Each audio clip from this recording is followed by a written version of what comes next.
You will never get rich until you face this. You will never build wealth until you confront the thing you've spent years running from. You can read every book, you can write every plan, you can study every principle. But as long as there is something within you that you refuse to confront, something you hope will disappear on its own, you will stay poor. Poverty is not just a financial condition. It is a symptom of spiritual avoidance. It is the outer reflection of the man who hides, the man who avoids responsibility, the man who lies to himself, the man who builds 1,000 goals but never confronts the one enemy that lives in his own mirror. I have studied the richest men of our time, Carnegie, Ford, Rockefeller, Edison. Not one of them began with great wealth. Not one of them started with approval or applause. But what they all did, what separated them from the millions who stayed small, was this. They were willing to face what other men avoided. They looked at their own fear, their own indiscipline, their own hesitation, and they declared war on it. You cannot rise until you face. You cannot build until you confront. You will never get rich until you deal with the weakness you pretend is not there. Most men are not defeated by the world. They are defeated by denial. The denial of how they spend their time, the denial of their inconsistency, the denial of their emotional weakness. They dress it in distraction. They justify it with intellect. They drown it in endless learning. But deep inside they know there is something they are still running from. This message is not designed to make you feel good. It is not for entertainment. It is a confrontation. And the moment you feel defensive is the moment you should lean in. Because I am not speaking to the man you pretend to be. I am speaking to the part of you that knows you've been hiding.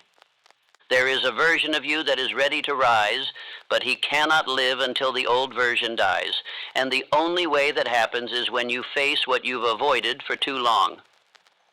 Let me tell you what I've learned. Riches do not obey the clever. They do not obey the talented. They do not obey the man who wishes, hopes, or dreams.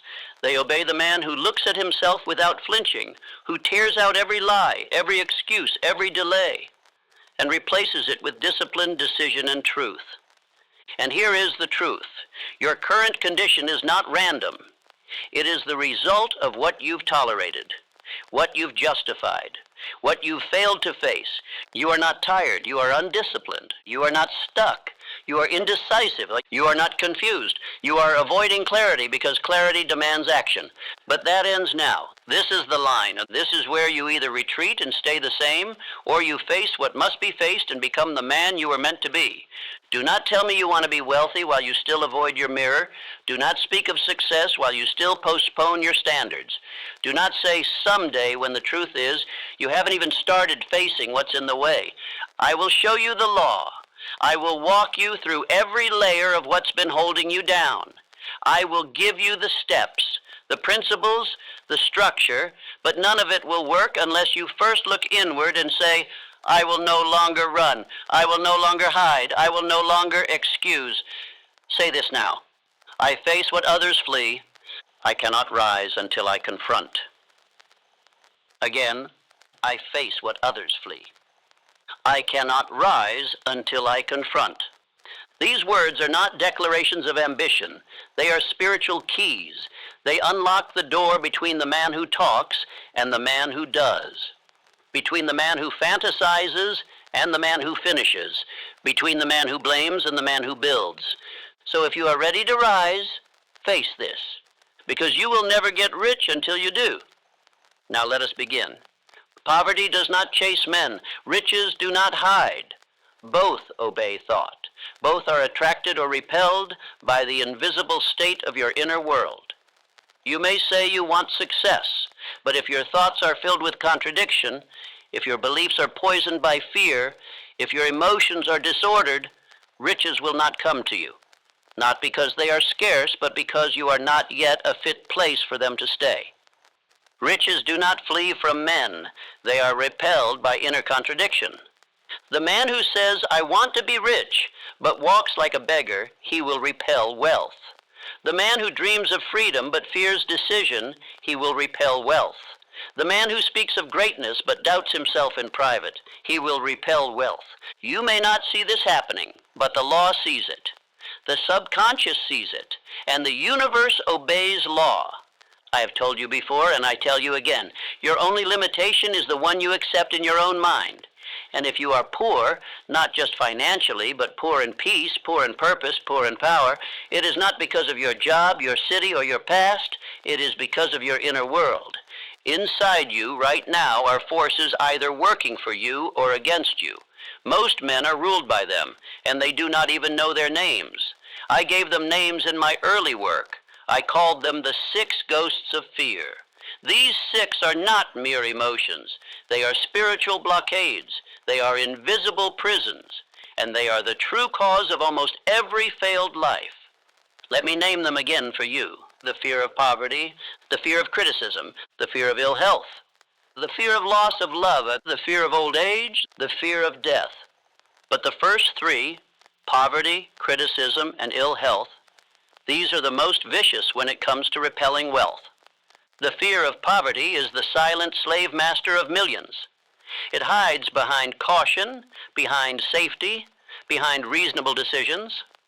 It causes men to take small steps. It teaches them to choose the easy road. It prevents risk. It whispers, "What if you lose it all?" And so the man never dares to gain anything. But here is the truth. You are already poor if fear controls you. The fear of criticism is the reason most men never begin. They are not afraid of failure. They are afraid someone will see them fail. They are ruled by the opinions of those who are not building anything. They lower their voice. They hide their fire. They trade their destiny for comfort in a crowd that secretly envies their courage but will never admit it. You must stop caring what weak men think about strong moves. Let them laugh. Let them scoff. Let them pretend you've lost your mind. You are not here to be approved. You are here to become. The fear of ill health is the fear of breaking down. It creates anxiety, hesitation, and obsession with self-preservation. It causes men to waste years preparing to one day begin, only to find they have grown too old in delay. But what they missed is this. A man who moves with conviction is already healthier than the one who lives in fear. You must stop believing that avoiding pain is the path to power. It is not. Pain is the price. Risk is the gate. Discipline is the cure. Now listen closely, because this is the law. When fear is your master, wealth will never serve you. It cannot. You have not created the inner order to sustain it. You have not earned the clarity to direct it. You have not become the man who can be trusted with it. It is not money that is hard to earn. It is belief that is hard to maintain. And the man who is at war with himself, who fears one moment and hopes the next, who builds with one hand and destroys with the other, he will always be poor. Even if money lands in his hand, it will flee, because he has not resolved the contradiction in his soul. You must now look inward, not with emotion, not with guilt, with precision. You must find every thought that resists the image of wealth, every belief that whispers, "You are not worthy," every behavior that makes you a stranger to discipline, and you must destroy it, not gradually, immediately. There is no victory without self-confrontation. You cannot become wealthy on the outside while remaining chaotic within. That is not how the law works. That is not how identity works. That is not how power works. You must become a fortress, a pillar, a man whose thoughts are clear, whose words are aligned, whose actions reflect a settled decision, a man who has faced every shadow and refused to let any one of them rule him. Say this now: I will not excuse the weakness within me. My thoughts attract or repel wealth. Again, I will not excuse the weakness within me. My thoughts attract or repel wealth. You must say this every morning until your mind is clear. You must say it every night until your subconscious obeys, because you are not poor by chance. You are poor by thought. You are poor by tolerated fear. You are poor by the contradiction that lives in your chest and speaks louder than your plans. But the moment you face it, all of it, you become dangerous. You become clear. You become magnetic. You become the kind of man that wealth no longer avoids, but chases. This is not theory. This is spiritual law. The root of poverty is always within, and the man who has the courage to pull it out will never be the same. Let us face the next truth. You cannot outperform the identity you refuse to face. You can read every book. You can attend every seminar. You can memorize every principle of success. But you will never rise above the image you carry of yourself in secret. The mind obeys belief. The body obeys identity. And the universe obeys the signal you send through the man you are, not the one you pretend to be. This is the deception that has enslaved more men than ignorance ever could. If I learn more, I'll succeed. No, you will not. Not until you become more. Not until you become the kind of man whose habits, language, attitude, and direction reflect identity, not just ambition. You cannot outrun your reflection. And every time you try to build a greater future on top of an unchanged identity, you are constructing on sand. You will rise for a season. You will feel the fire for a time. But your old self will collapse the new structure. Because you never dethroned him. You never faced him. You must face him now. The truth is this: identity sets the ceiling of every man's life. You may want a 10-story future, but if your self-image is built for 3, you will never exceed it. You will sabotage it. You will doubt it. You will feel like an imposter. And the moment resistance comes, you will say, maybe I was never meant for this. Not because the vision was wrong, but because your inner governor would not let you live above the level of belief you secretly carry. Let me speak to you clearly. If your current results are small, it is not because your dreams are too big. It is because your self-permission is too low. You have not yet upgraded the man. You have upgraded your tools. You have upgraded your network. You have even upgraded your language. But you have not upgraded the image you hold of yourself when no one is looking. Until you do, you are building a palace on weak soil, and the law will not let that structure stand. Let me show you the example of Edwin C. Barnes, the man who became Thomas Edison's partner, not because of experience, not because of training, not because of pedigree, but because of identity. He walked into Edison's world, unknown and uninvited. And what made Edison look twice? Barnes saw himself as an equal long before anyone else did. He was not posturing, he was not pretending.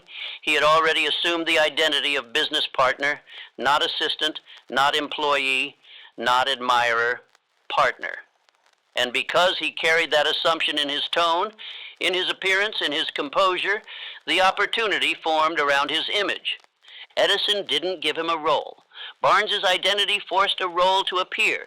That is the law. You don't wait for identity to be validated. You assume it, wear it, reinforce it, and the world must reflect it. But most men never reach this point. Why? Because they refuse to face the truth. They lie to themselves about who they are. They pretend to be further than they are. They say they are kings while their daily actions reflect beggars. They speak of wealth while their calendar reflects confusion. They declare discipline while their mornings reflect chaos. And the worst part? They know it. It is not the lie you tell the world that weakens you. It is the lie you whisper to yourself. The lie that says, I'm close. The lie that says, I'm doing my best. The lie that says, I'm waiting for the right moment. But here's the truth. You are not waiting for the right moment. You are avoiding the real mirror. And until you look into that mirror and say, this is who I actually am right now, and this is who I must now become, nothing will change. You will continue to learn, to plan, to talk, to delay, because you are building a future on top of a man you are secretly ashamed of. But I tell you this, shame is not your master. Fear is not your ruler. Denial is not your home. You can confront that man today. You can tear him out. You can destroy what no longer serves you. You can walk out of that old frame and step into a new one.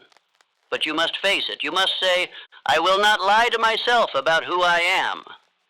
I face my reflection and I rise. Say it again. I will not lie to myself about who I am. I face my reflection and I rise. Let these words become the chisel that breaks through every false image. Let them cut through the performance. Let them tear down the mask. Let them wake the part of you that knows. The man I have been is not the man who will lead me forward. And the moment you speak truth to that identity, you will feel the shift. You will feel the old version begin to lose power. You will feel the illusion start to dissolve. And in its place, you will feel clarity, not comfort, but clarity. And from that clarity, structure. And from that structure, power. Because power belongs to the man who knows who he is and acts accordingly. You are not small. You are not behind. But you are also not where you pretend to be. And that's why the results are delayed. Now end the delay, end the excuse, end the negotiation. Face yourself. Replace yourself. Walk as the man who has nothing to hide. And everything will begin to change. Do not tell me what you want. Show me your day. Because what you truly believe is not written on a vision board. It is written in your calendar, in your routine, in the choices you make when no one is watching. Your days are your signature. Your structure is your statement of faith. And if your habits do not reflect discipline, clarity, and motion toward your goal, you are not building wealth. You are avoiding it. Every man has a plan until it costs him comfort. Every man has a dream until the work becomes daily. But the man who wins, the man who becomes wealthy, is the man whose belief is visible in how he spends his hours. His minutes are managed. His direction is deliberate. His discipline is not determined by emotion. He does not chase feelings. He obeys structure. Let me speak plainly. If I look at your day and I see no order, no rhythm, no intention, then I already know why you are poor. Wealth does not arrive by accident. It is not given to the man who wishes. It is not earned by the man who only works when inspired. Wealth is the reward for how a man thinks, speaks, decides, and acts consistently. Not when he feels like it. Not when things go well. Not when others are watching. But always. If you say you want riches but sleep through your mornings, you are lying. If you say you want freedom but fill your evenings with distraction, you are lying. If you say you want to lead but drift from one task to another without finish, you are lying. And worst of all, you are lying to yourself. The truth is this. Your life right now is the result of what you've allowed. The man you are is built not by intention, but by habit. And those habits are either pulling you toward wealth or guaranteeing your continued frustration. You must now face the way you've been living, not the highlights, not the plan, the pattern. You wake up without urgency. You scroll instead of prepare. You react instead of initiate.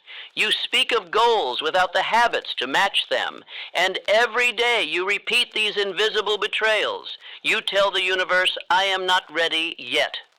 Look at Henry Ford. The man was not the most educated. He was not the most connected. But what he had was focus.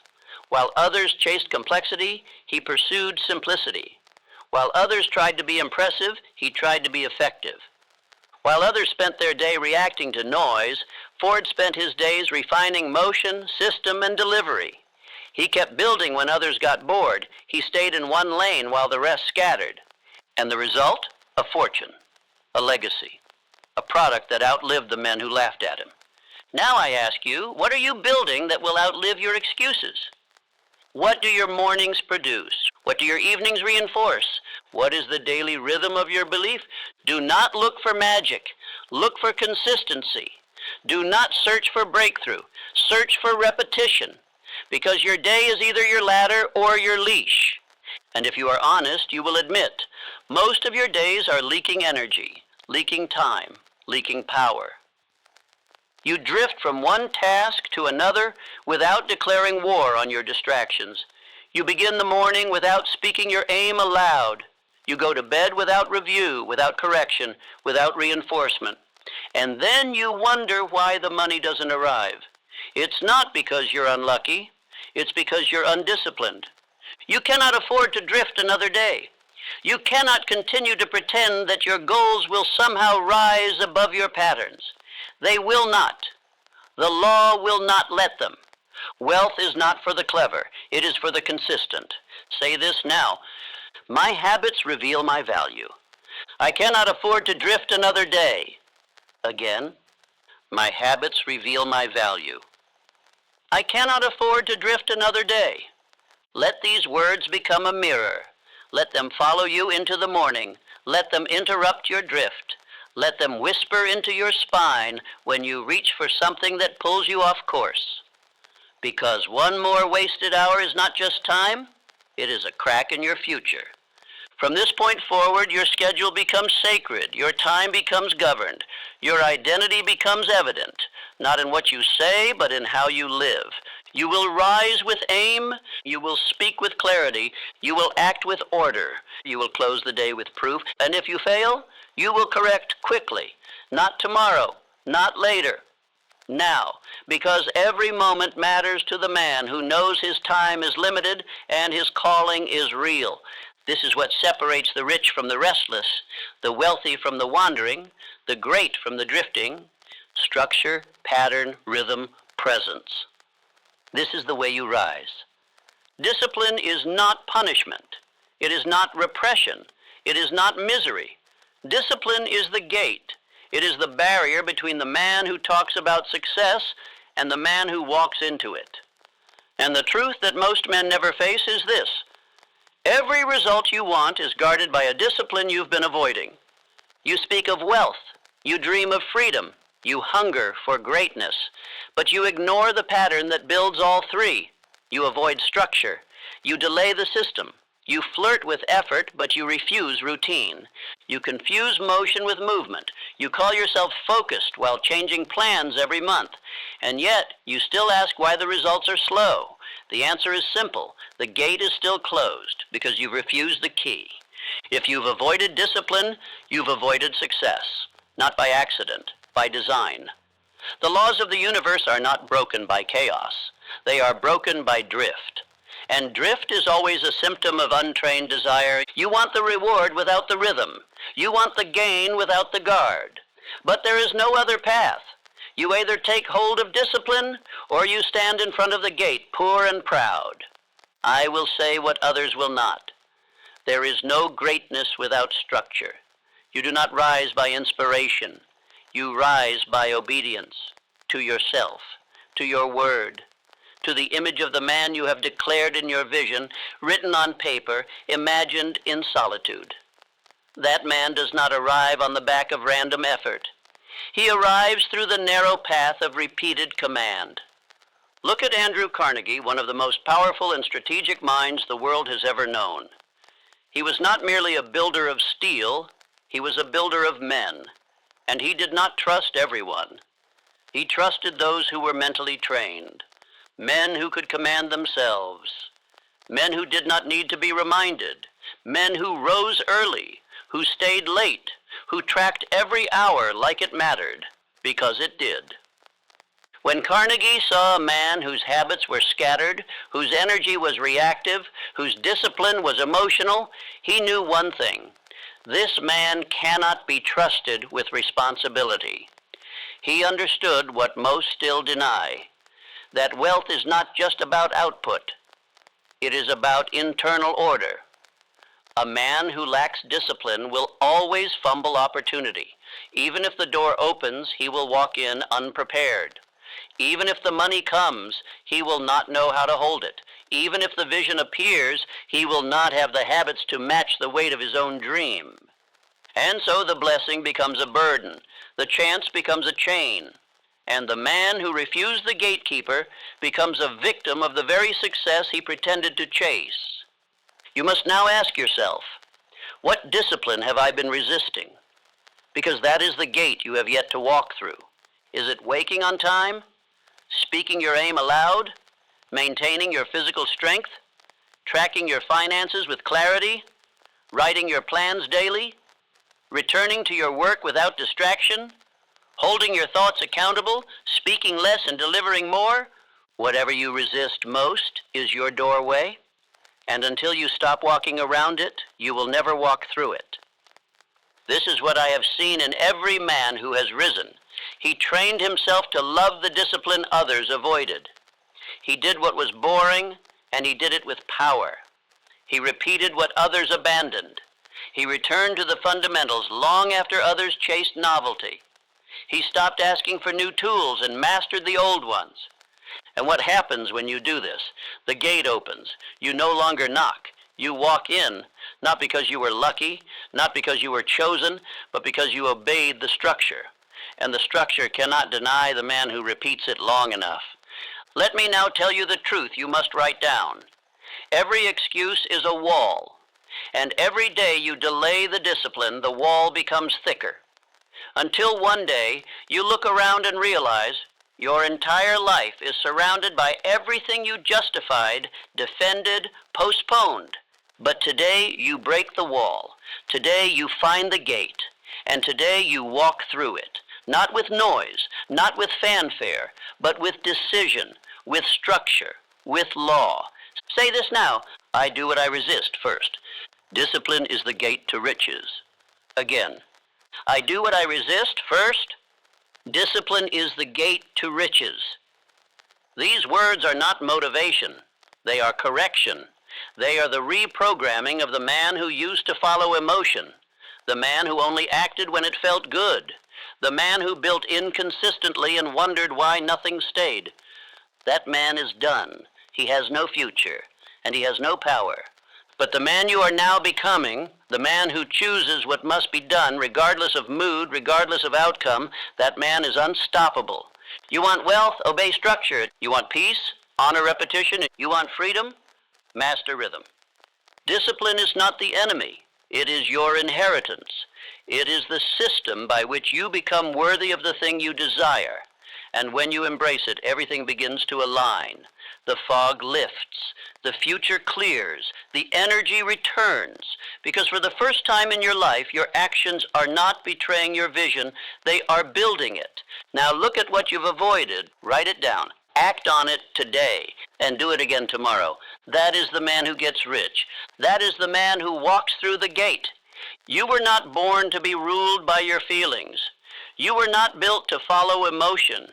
You were made to command your life through law, not mood, decision, not reaction, principle, not preference. But if you are still waiting to feel ready, to feel strong, to feel inspired, I will tell you now, you will remain poor.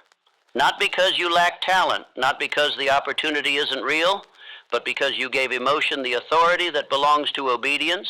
Emotion is not an excuse. And if it is still governing your action, your pace, your routine, then you are not leading your life. You are being led by weakness. You are being guided by noise. And so your days change depending on your mood. Your productivity rises and falls with your spirit. Your success comes in waves of effort, followed by droughts of indifference, and wealth will not reward that kind of man. The truth most men cannot bear is this: you do not have to feel like it to do it. The task does not require your mood. The standard does not ask for your approval. The aim you declared when you were on fire does not need your permission now that you are tired. In fact, that is the very moment that defines you. When the inspiration is gone, but the man remains. When the crowd disappears, but the work continues. When the feeling fades, but you do not. There is a great lie in modern thinking, that how you feel is who you are, that emotions are sacred, and to act against them is to be inauthentic. But I will tell you the truth as I have lived it, studied it, taught it to thousands across the world. Your emotions are not your identity. They are indicators. They are noise. They are dust in the wind of your purpose. And if you are ruled by them, you are ruled by the most unstable force in your life. Do you know what emotion is? It is a reflection of past belief. present interpretation, and unconscious fear. It is often the voice of yesterday trying to stop the man you said you'd become tomorrow. Emotion will tell you, not today. Emotion will whisper, you're tired. Emotion will plead, let's wait. And if you listen, if you treat that voice as truth, you give away your power one moment at a time until there's nothing left to show.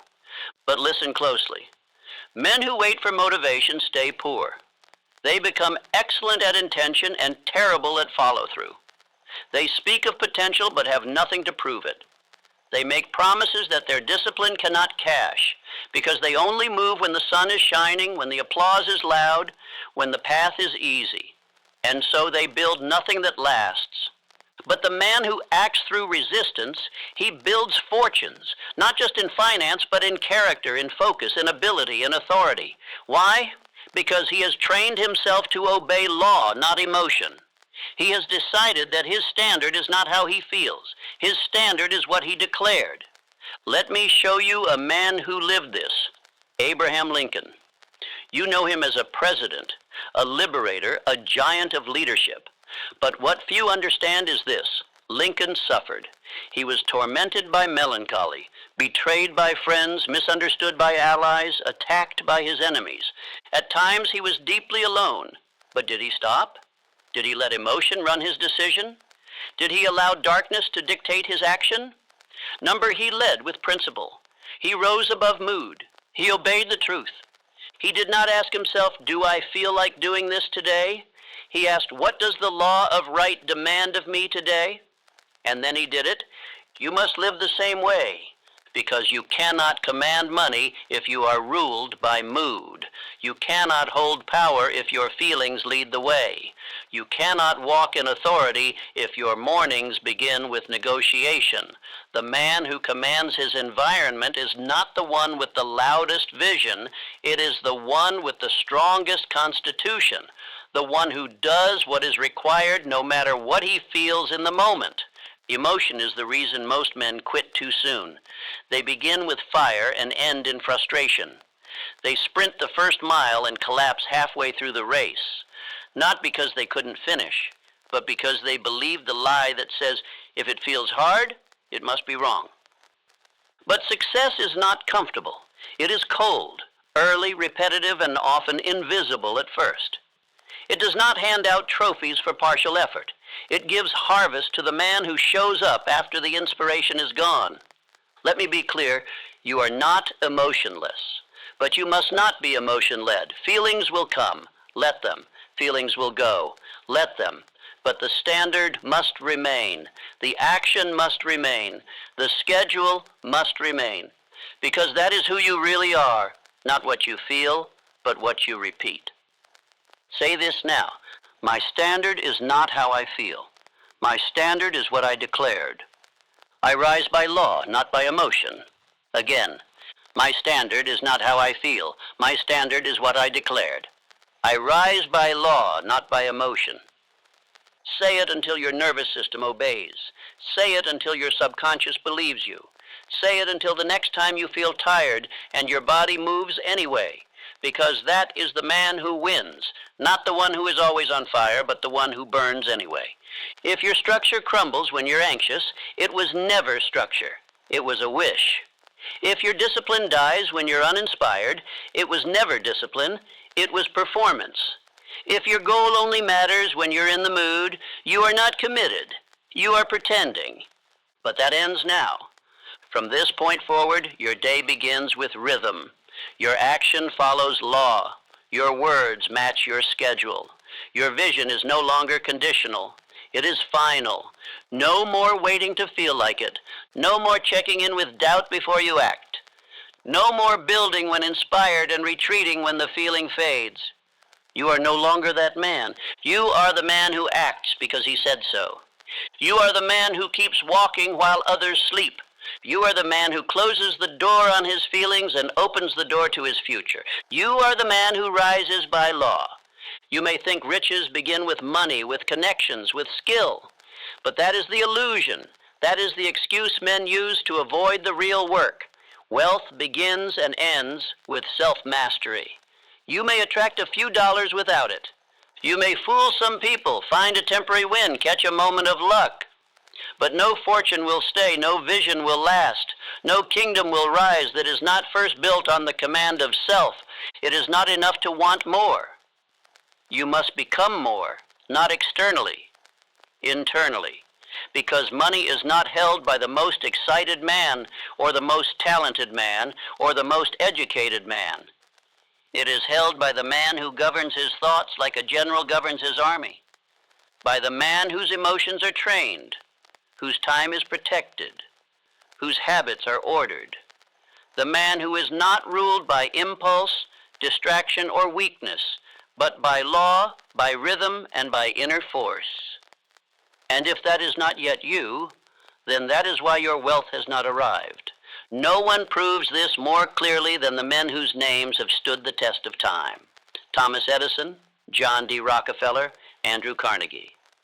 These were not perfect men, but they were mastered men. They were not free of hardship. They were not immune to struggle, but they lived under personal command. They obeyed internal law. They trained their habits with religious devotion. And because of this, riches flowed toward them, not as a surprise, but as a certainty. Edison did not invent the electric light because he was lucky. He invented it because he lived in obedience to principle. His rhythm was non-negotiable. His focus was absolute. His identity was built through 10,000 repeated actions that lesser men would have abandoned. Rockefeller was not merely a businessman. He was a man of unshakable routine, discipline, composure. While others spent, he saved. While others flinched, he acted.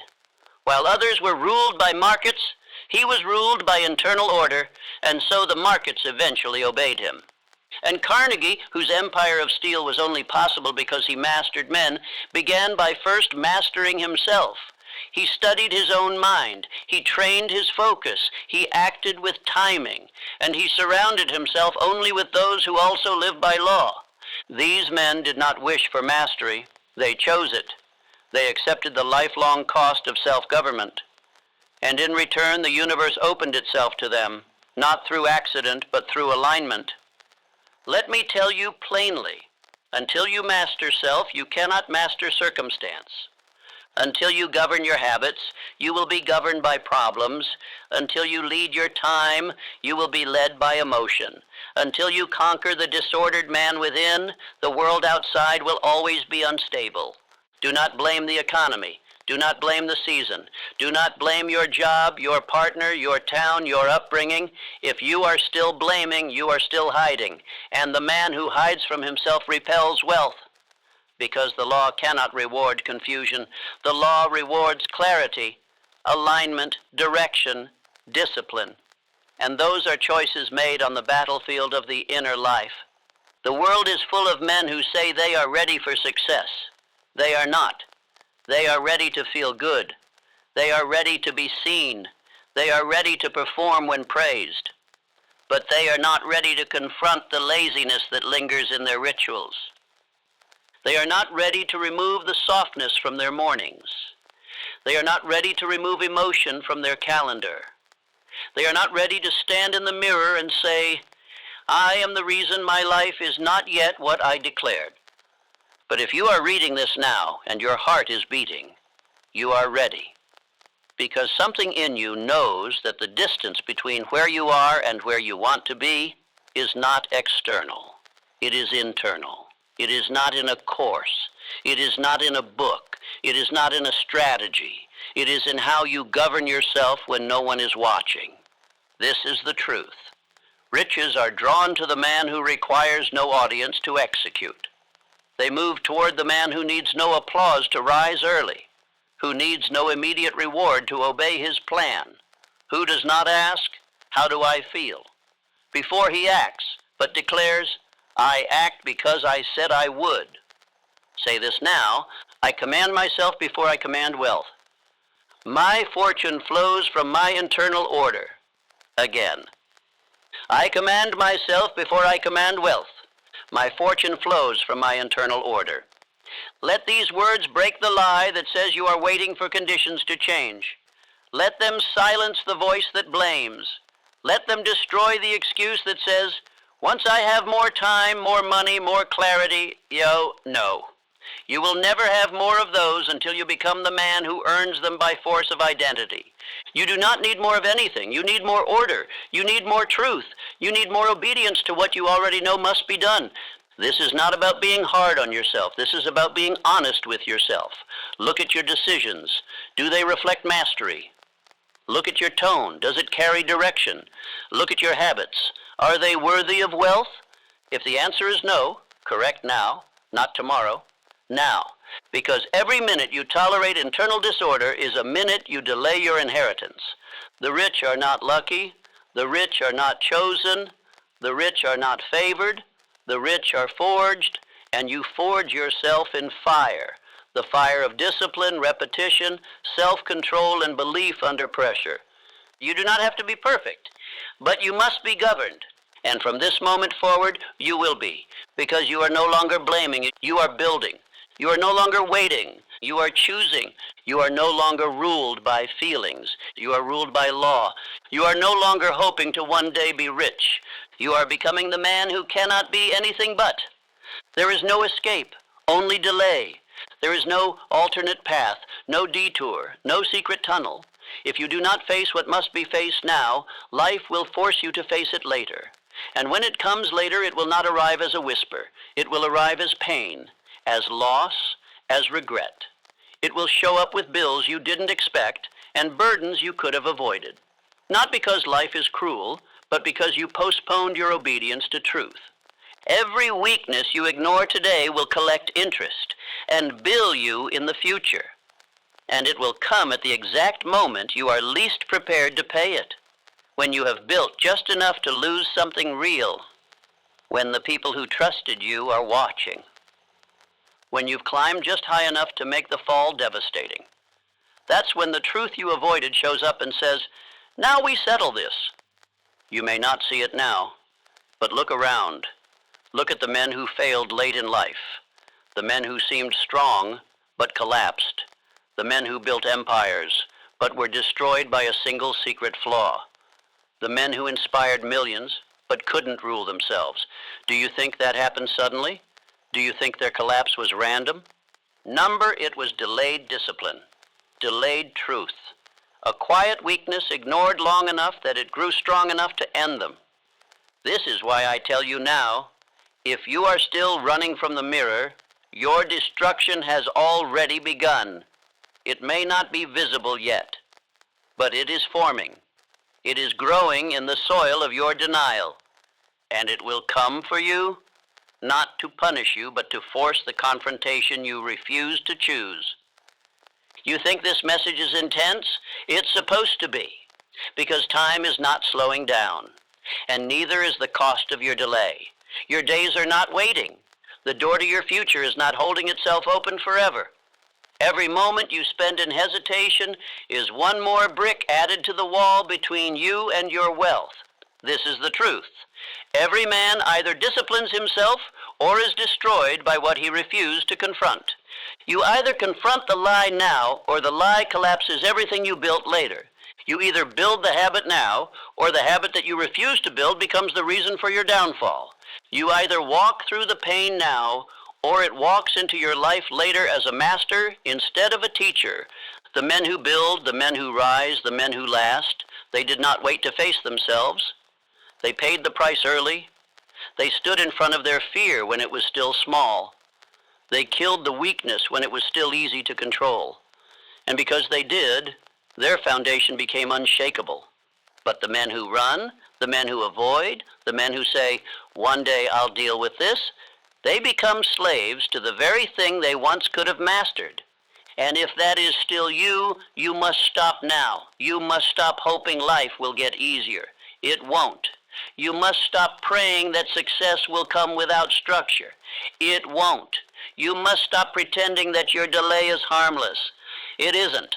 Your delay is expensive, and the bill is coming. It may show up as missed opportunity. It may show up as lost confidence. It may show up as wasted years.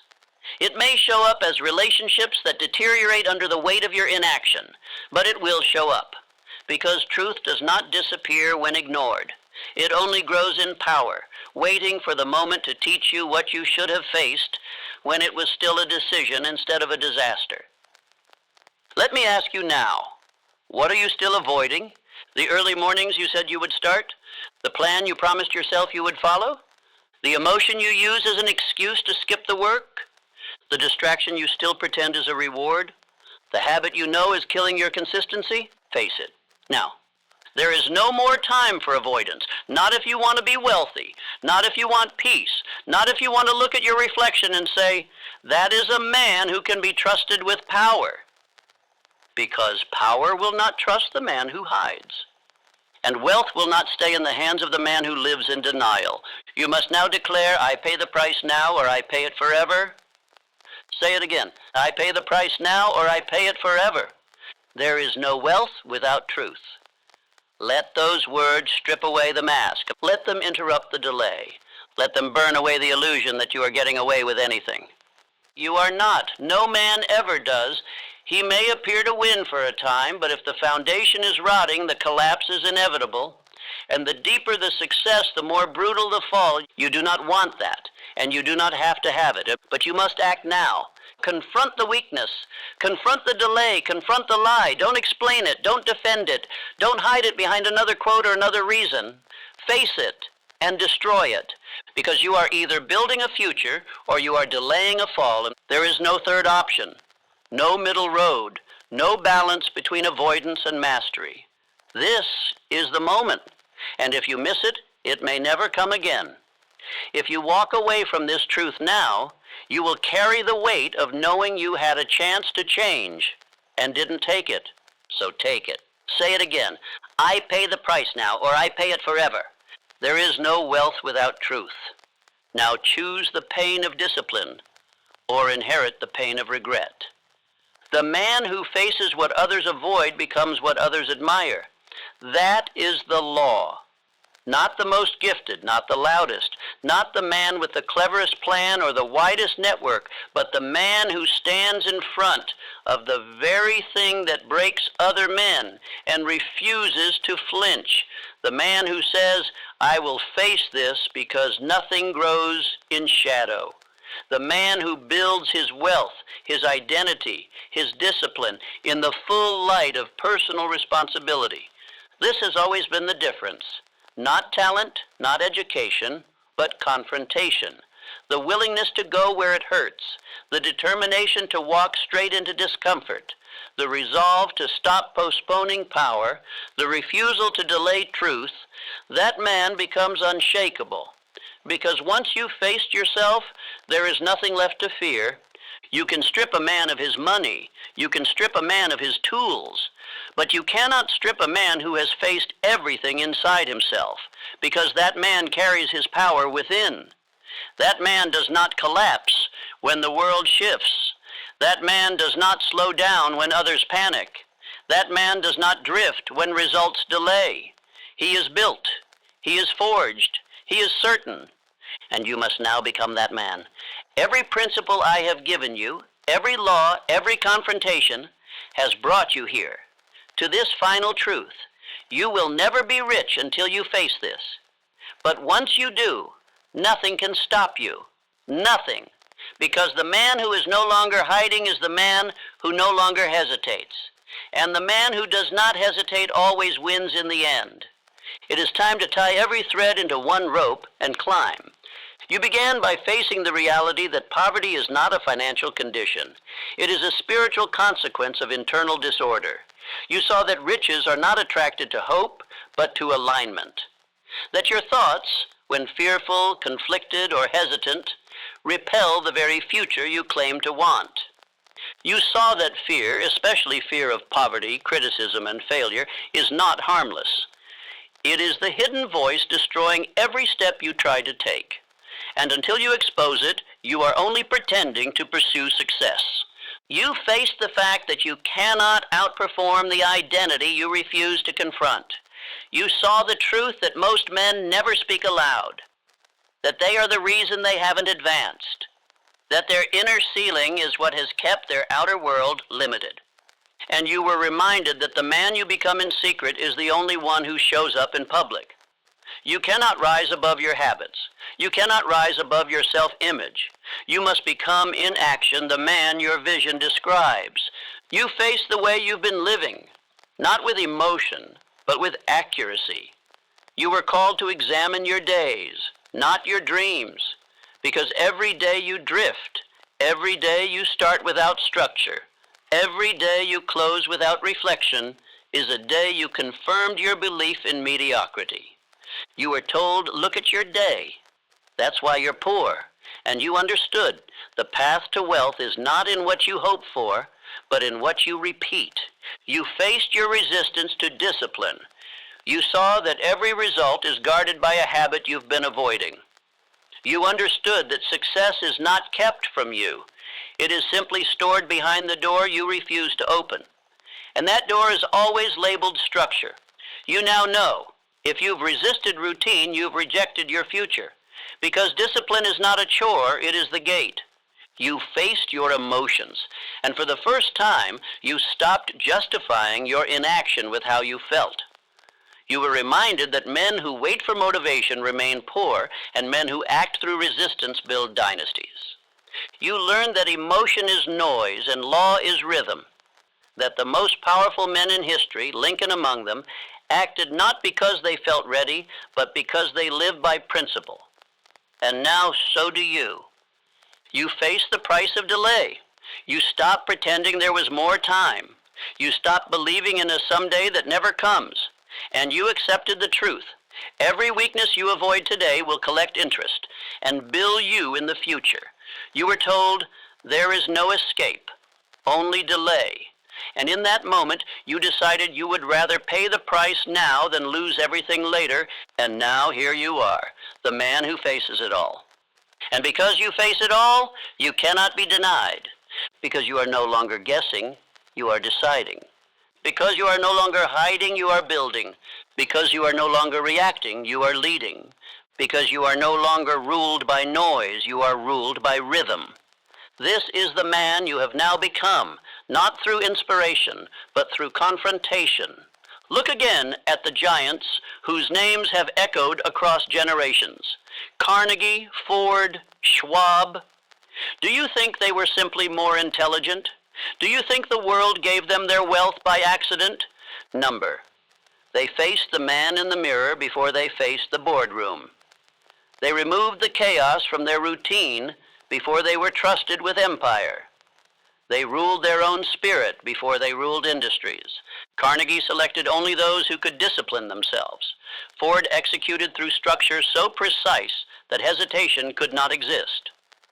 Schwab inspired armies of men because his belief was not fragile. It was trained. They each became magnetic, not by chance, but by choice. They became unavoidable, and now it is your turn.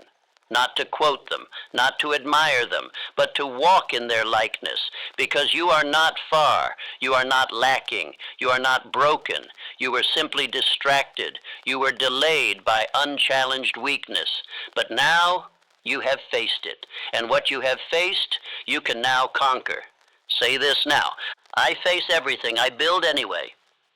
I am no longer avoiding, I am becoming. Again. I face everything, I build anyway.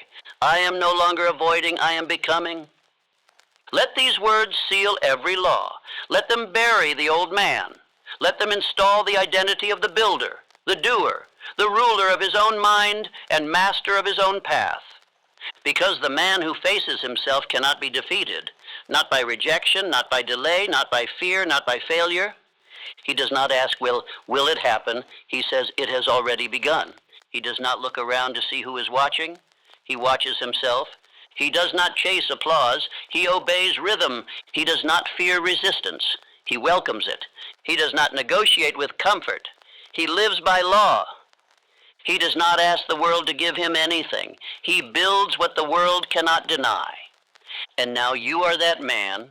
You do not rise through talk. You rise through decision. You do not rise through theory. You rise through obedience. You do not rise through escape. You rise because you face everything. Let us now close this chapter not with applause, but with action. The next move is yours. And the world will not stop it, because the man who faces it all cannot be denied.